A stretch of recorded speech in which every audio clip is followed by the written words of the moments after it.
दोस्तों GSN जी लतीफ़ आऊं मंजूर मेमन ऐं अव्हांखे पंहिंजे वर्चुअल क्लासरूम में भलीकार चवां थो।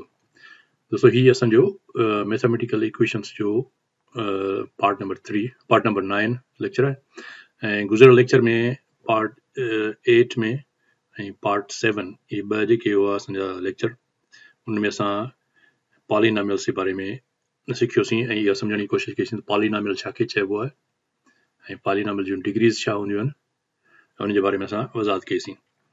ऐं अॼु जे हिन लेक्चर में असां उन्हनि खे थोरो समराइज़ कंदासीं त असां जेको कुझु पढ़ी आयासीं त जीअं ॻाल्हियूं असांखे उहे यादि रहनि ऐं इन खां अलावा इन पॉलिनॉमियल्स जे बारे में चंद वधीक उन जेके ॿ टे ॿियूं अहम नुक़्ता आहिनि उन्हनि जी वज़ाहत पिणु कंदासीं उन जे सॉल्यूशन्स जे बारे में चंद वज़ाहतूं कंदासीं। सो पाण हाणे हिते वधूं था त हिते हाणे मोर ऑन पॉलिनॉमियल्स माना पॉलिनॉमियल्स जे बारे में कुझु वधीक शयूं असां पहिरियों त इहो समराइज़ कयूं त असां छा पढ़ी आयासीं त असां हिकिड़ो इहो ॾिठोसीं त पॉलिनॉमियल्स जेके आहिनि सो असां चवंदा आहियूं जंहिंमें हिक खां वधीक रक़मूं हुजनि। सो हाणे हिकिड़ो असां इहो ॾिसी वियासीं त जेकॾहिं असां वटि को हिकिड़ो नंबर आहे एक्स। हाणे एक्स हितां असां अलजेब्रा में तमामु घणो हिकिड़ी रिवायत पइजी वई आहे त असां एक्स लफ़्ज़ खे तमामु घणो एक्स लेटर जेको आहे अल्फ़ाबेट जो उहो घणो यूज़ कंदा आहियूं हिन अननोन जे लाइ। त हीअ एक्स खे असां अननोन अलजेब्रा में हूंदो आहे अननोन। सो अननोन खे असां ॿियनि अल्फ़ाबेट जे लेटर सां ज़ाहिर कंदा आहियूं जीअं ABCD कहिड़ो बि तव्हां जेको आहे लेटर खणो अल्फ़ाबेट जो ऐं XYZ या RSTUVW यानी इहे जेके बि लेटर्स आहिनि असां इहे सभु खणंदा आहियूं इहे यूज़ कंदा आहियूं असां अलजेब्रा जे इक्वेशन में एज़ अननोन। पर ख़ासि तौर ते हिकिड़ो तरीक़ो मुरविज थियल आहे त हीअ जेके पहिरियां लेटर्स आहिनि अल्फ़ाबेट जा ABCDEF हिननि खे असां यूज़ कंदा आहियूं कॉन्स्टेंट्स जे लाइ। कॉन्स्टेंट खे ज़ाहिर करण जे लाइ उनजी वैल्यू जेकॾहिं न मिलियल हुजे त उनखे इन कॉन्स्टेंट्स खे असां शो कंदा आहियूं। उन कॉन्स्टेंट्स खे शो करण लाइ असां अल्फ़ाबेट इंग्लिश अल्फ़ाबेट जा जेके पहिरियां आहिनि लेटर्स ABCDEF असां उन्हनि खे यूज़ कंदा आहियूं। ऐं कॉन्स्टेंट्स जेके आहिनि so constants can be constant by itself या कॉन्स्टेंट वरी कोएफिशिएंट बि हूंदो आहे।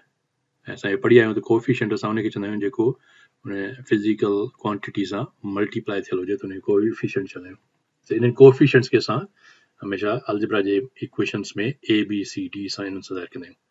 ऐं अल्फ़ाबेट जा जेके आख़िरी लेटर्स आहिनि XYZ या RSTUVW इहे जेके लेटर्स आहिनि इन्हनि सां असां ज़ाहिर कंदा आहियूं फिज़िकल क्वांटिटीज़ खे। फिज़िकल क्वांटिटीज़ उन्हनि खे असां इन्हनि सां ज़ाहिर कंदा आहियूं। या फिज़िकल क्वांटिटीज़ खे असां ॿियो छा चवंदा आहियूं फिज़िकल क्वांटिटीज़ खे असां ॿियो इहो चवंदा आहियूं वेरिएबल्स जेके वेरी थियनि या हिनखे असां चवंदा आहियूं अननोन्स। छो त वेरिएबल जो वैल्यू असांखे कोन हूंदो आहे त हिनखे असां अननोन्स बि चवंदा आहियूं। तो ॿियनि लफ़्ज़नि में त अननोन्स खे वेरिएबल्स खे फिज़िकल क्वांटिटीज़ इहे टे लफ़्ज़ असां यूज़ कंदा आहियूं हिक ॿिए जे पारां। त अलजेब्रा में इन्हनि अननोन्स खे ज़ाहिर कंदा आहियूं असां ABC जे आख़िरी लेटर सां। ऐं इहा हिकिड़ी रिवायत पइजी वई आहे त इन्हनि लेटर्स में एक्स जेको आहे लेटर इन खे असां घणो इस्तेमालु कंदा आहियूं अलजेब्रा में। पर अननोन जे लाइ हिकिड़ो सम्झो त हिकिड़ी क़िस्म जो इहो मुरवज थी वियो आहे एक्स फॉर अननोन। ऐं इहो ई सबबु आहे त तव्हां ॿुधो हूंदो एक्सरेज़ जेको कंदा आहिनि डॉक्टर मेडिकल में त उन्हनि एक्सरेज़ ते बि इन करे जो उहे रेज़ अननोन हुयूं मालूम कोन हो तंहिंजे करे उनजो नालो इन्हनि ॾिनो एक्सरेज़। एक्स माना अननोन। सो इहो लफ़्ज़ उनखे इनजे करे एक्सरेज़ चवंदा आहिनि या एक्स अमाउंट ऑफ फलाणी शइ X amount of this one X amount of this one. So उन एक्स इहे जेका लेटर इहो हिकिड़ो अलजेब्रा जो हिकिड़ो सम्झो त हिकिड़ो सिंबल थी वियो आहे एक्स। जिते किथे असां इहो लफ़्ज़ यूज़ कंदा आहियूं एक्स तंहिंजे करे असां बि इहो एक्स था कयूं। हाणे पॉलिनॉमियल्स में असां ॾिठोसीं त पॉलिनॉमियल्स में जेके टर्म्स हूंदा आहिनि कंहिं बि इक्वेशन जा या मैथमेटिकल स्टेटमेंट जा उनखे असां चवंदा आहियूं नॉमियल्स। हाणे हिते असांजो आहे हिकिड़ो ई नॉमियल आहे जेकॾहिं एक्स आहे त वन नॉमियल आहे। ऐं उहो जेको नॉमियल आहे वन जेको एक्स आहे इहो एक्स अननोन आहे वेरिएबल आहे त जेतिरा बि असांजा मुख़्तलिफ़ क़िस्म जा नॉमियल्स हूंदा जीअं मिसाल हिकिड़ो आहे एक्स आहे ऐं ॿी वरी हिकिड़ो आहे वाए। त हाणे हिन में असांजा जेके आहिनि से टू नॉमियल्स आहिनि। हिन में टू नॉमियल्स। हाणे नॉमियल्स असां MIALS टू नॉमियल्स। हाणे नॉमियल्स असां चवंदा आहियूं हिन हिकिड़ी रक़म खे हिनखे ऐं ही ॿ नॉमियल्स आहिनि। अहिड़े नमूने सां जेकॾहिं असां वटि x plus Y plus z हिन में असांजा आहिनि 3 नॉमिनल्स। ये असां समराइज़ था कयूं, ये शयूं असांखे वरी ज़हन नशीं थियनि। तो 3 नॉमिनल्स आहिनि, हिन में हिकिड़ो x आहे, ॿियो नॉमिनल y आहे, टियों नॉमिनल z आहे। ही 3 नॉमिनल्स आहिनि। हिकिड़ो इहो असां पढ़ी आयासीं। हाणे इहे नॉमिनल्स जेके आहिनि सो इहे आहिनि अननोन्स। जो अलजेब्रा जे इक्वेशन में असां अननोन्स ज़ाहिर कंदा आहियूं। सो हर नॉमिनल में जेकॾहिं ही अननोन ॾिसंदासीं त उहो जेकॾहिं अननोन डिफरेंट आहे, हिते x आहे, हिते y आहे, हिते z आहे, and this has got 3 unknowns.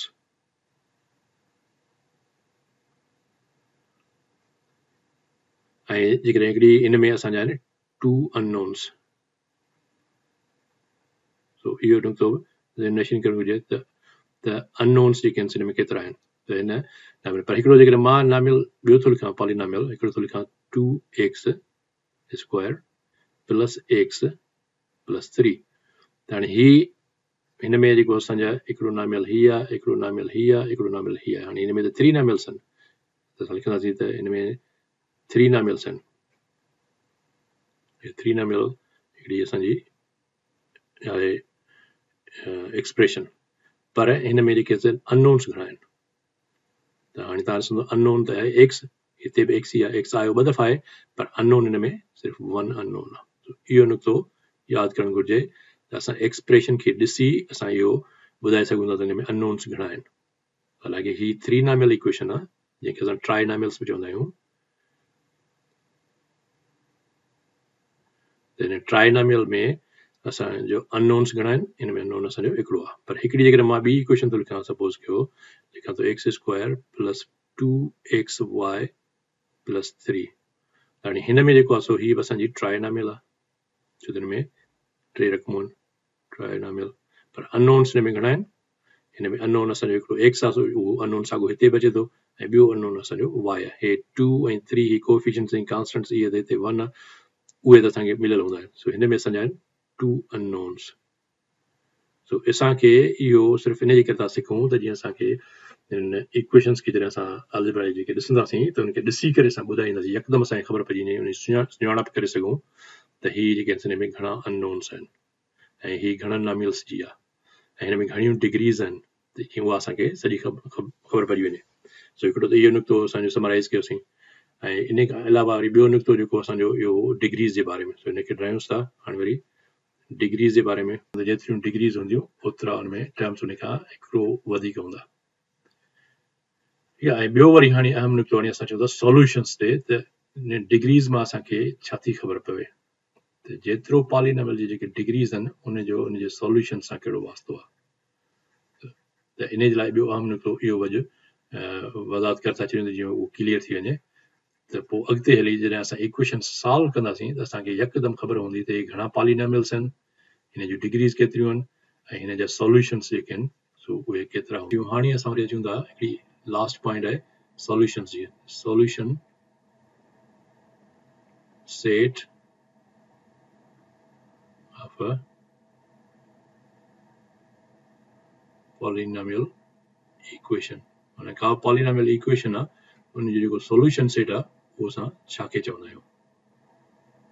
त हाणे इहो आहे त सॉल्यूशन सेट असां उन्हनि वैल्यूज़ खे चवंदा आहियूं अननोन से, छो त पॉलिनॉमियल इक्वेशन्स में अननोन्स हूंदा आहिनि, त असां चवंदासीं दी value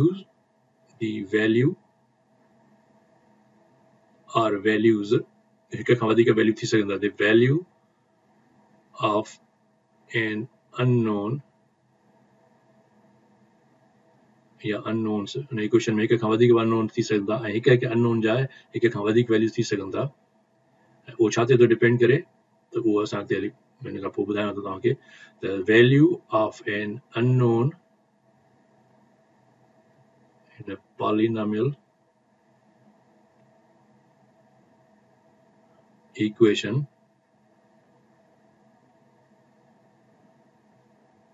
that satisfies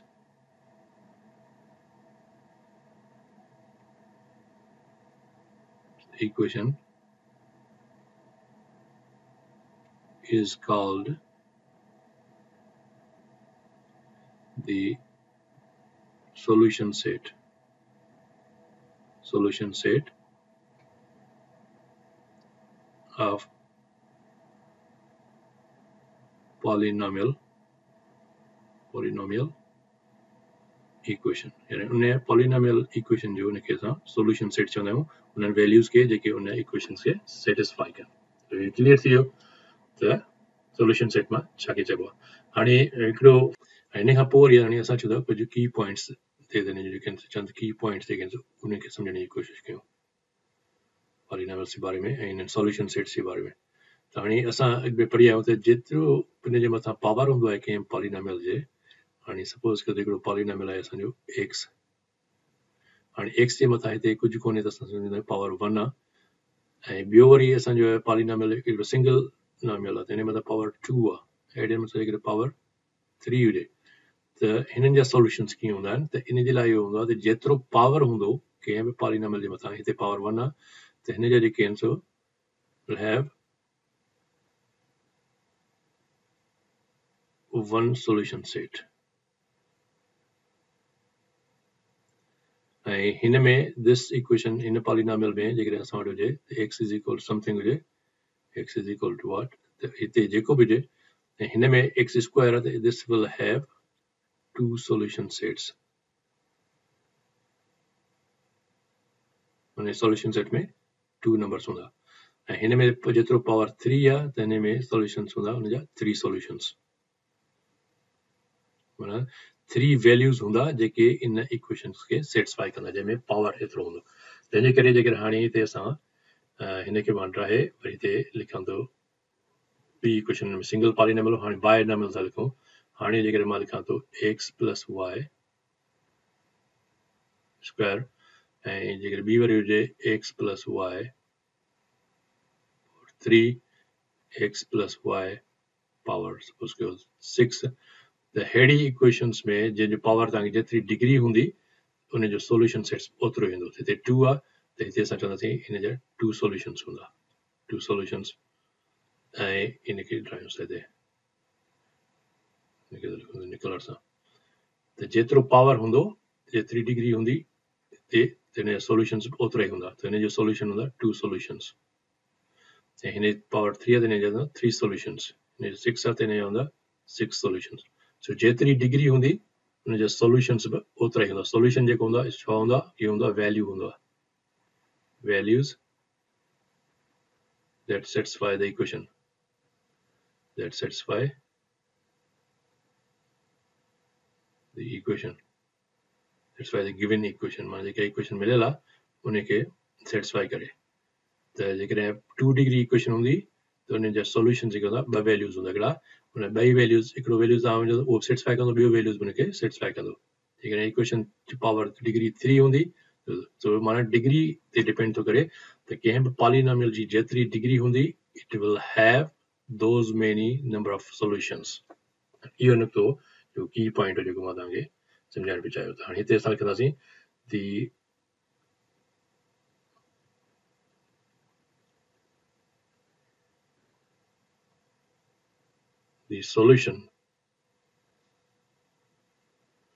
the solution set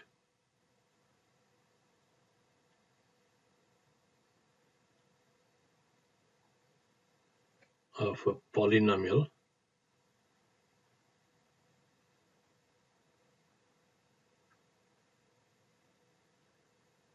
is equal to the degree of the polynomial and इहो इम्पोर्टेंट पॉइंट आहे जेका यादि करणु घुरिजे त पॉलिनोमियल जी जेतिरियूं डिग्रीज़ हूंदियूं 3 डिग्री आहे त इट विल हैव 3 सॉल्यूशंस ऐं जेकर 4 डिग्री हूंदी 4 सॉल्यूशंस n डिग्रीज़ हूंदी त n सॉल्यूशंस हाणे हिकिड़ो त इहो क्लियर थी वियो ऐं ॿियो वरी इम्पोर्टेंट हिकिड़ी की पॉइंट इहा थी वई सॉल्यूशन जेके हुन जे डिग्री जे बराबरि ऐं इनखे हाणे ड्रायूंसि था ऐं ॿी की पॉइंट जेका आहे उहा आहे त जीअं असां पुठिएं लेक्चर में 6 लेक्चर में इहो सम्झी आयासीं डायमेंशन्स जे बारे में त जेतिरियूं डिग्रीज़ हूंदियूं आहिनि उन जा डायमेंशन्स बि ओतिरा हूंदा आहिनि तंहिंजे करे जेकर 2 डिग्रीज़ आहे त उन जा डायमेंशन्स बि 2 डायमेंशन्स 3 डिग्री हूंदो त 3 डायमेंशन्स तंहिंजे करे उन जा जेके आहिनि से सॉल्यूशन सेट्स जेतिरियूं डिग्रीज़ हूंदियूं ओतिरा सॉल्यूशन सेट हूंदा So इहे की पॉइंट्स त हिकिड़ो इहो त the number of solutions solution set, the solution set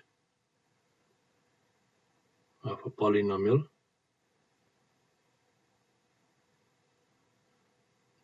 is equal to the degree of the polynomial. Polynomial जी जेतिरी डिग्री हूंदी उन जो सॉल्यूशन एतिरो हूंदो हिनखे ड्राई था छॾियूं वञी त हिकिड़ो इहो निकितो थियो ऐं ॿियो वरी असां पॉइंट इहा अॻु में सिखियासीं त जेतिरियूं डिग्रीज़ हूंदियूं आहिनि ओतिरा हुन जा डायमेंशन्स हूंदा आहिनि. सो इहो निकितो असांजो ॿियो पॉइंट इहो आहे त इहो बि असांखे यादि हुजे. the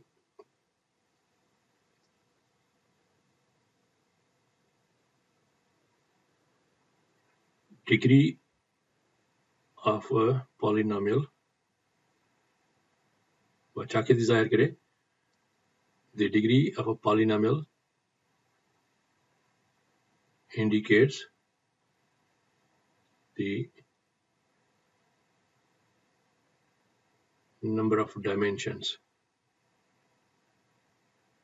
माना जेकॾहिं डिग्री 1 हूंदी त 1 डायमेंशन हूंदो, जेकॾहिं डिग्री 2 हूंदी त 2 डायमेंशन्स, जेकॾहिं डिग्री 3 हूंदी त 3 डायमेंशन्स, डिग्री 4 हूंदी त 4 डायमेंशन इक्वेशन हूंदी. त हिकिड़ो ॿियो डिग्री इहो ज़ाहिर करे थी ऐं उन जे करे जेके हुन जा सॉल्यूशन्स आहिनि उहे डिग्री जे बराबरि इन जे करे हूंदा आहिनि छो उन में जेके 3 डिग्री आहे त उनखे जेके डायमेंशन्स आहिनि सो 3 हूंदा ऐं 3 डायमेंशन्स हूंदा माना हर डायमेंशन जो हिकिड़ो सॉल्यूशन हूंदो.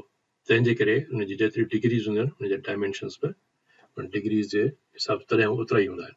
सो इहे ॿ की पॉइंट्स हुयूं त उमेद त हाणे इहे सभु तव्हांखे क्लियर थी वियूं पॉइंट्स त पॉलिनोमियल छा खे चइबो आहे. पॉलिनोमियल जा जेके डिफरेंट पार्ट्स असां ॾिठासीं, असां कोएफिशिएंट्स वग़ैरह पढ़ियासीं, कॉन्स्टेंट्स पढ़ी आया आहियूं ऐं हाणे असां इन इक्वेशन्स खे ॾिसी करे ॿुधाए सघूं था त ही बाइनोमियल आहे या ट्राइनोमियल आहे या मल्टीनोमियल आहे. इहो बि असां सम्झोसीं. प्लस उनखे असां उन जे सॉल्यूशन जे बारे में मूं तव्हांखे ॿुधायो त उन जा केतिरा सॉल्यूशन्स हुअणु घुरिजनि ऐं सॉल्यूशन सेट छा खे चइबो आहे. ऐं इन खां पोइ वरी असां नेक्स्ट जेको असांजो लेक्चर हूंदो उन में असां फोकस कंदासीं बाइनोमियल इक्वेशन्स खे, माना उहो पॉलिनोमियल जेको जंहिंमें सिर्फ़ु 2 नॉमियल्स हुजनि त उनखे असां चवंदा आहियूं बाइनोमियल. त उन बाइनोमियल ते असां हाणे फोकस कंदासीं त उहो छा आहे ऐं उन बाइनोमियल जूं जेके डिग्रीज़ आहिनि जेकॾहिं 2 खां 3, 4, 5 जेकॾहिं वधीक डिग्रीज़ हुजनि त उनखे कीअं सॉल्व कजे. ऐं उहो असल में सॉल्यूशन जो फार्मूला ॾिनो न्यूटन. त न्यूटन जो तमामु वॾी कंट्रीब्यूशन आहे. सो असां नेक्स्ट लेक्चर में बाइनोमियल ते असां वधीक फोकस कंदासीं ऐं उन में तव्हांखे ॿुधाईंदुसि बाइनोमियल छा हूंदो आहे ऐं उहो छा खे इंडिकेट थो करे. सो ही तव्हां रिव्यूज़ कयो हिन 2, 3, 4 जेके पुठियां लेक्चर्स आहिनि त जीअं तो इहे पॉइंट्स सभु तव्हांखे वरी क्लियर थी वञनि त पोइ जीअं असांखे अॻिते हली बाइनोमियल खे सम्झण में सवलाई थिए. सो हाणे वठूं था इजाज़त. G S N G Latif.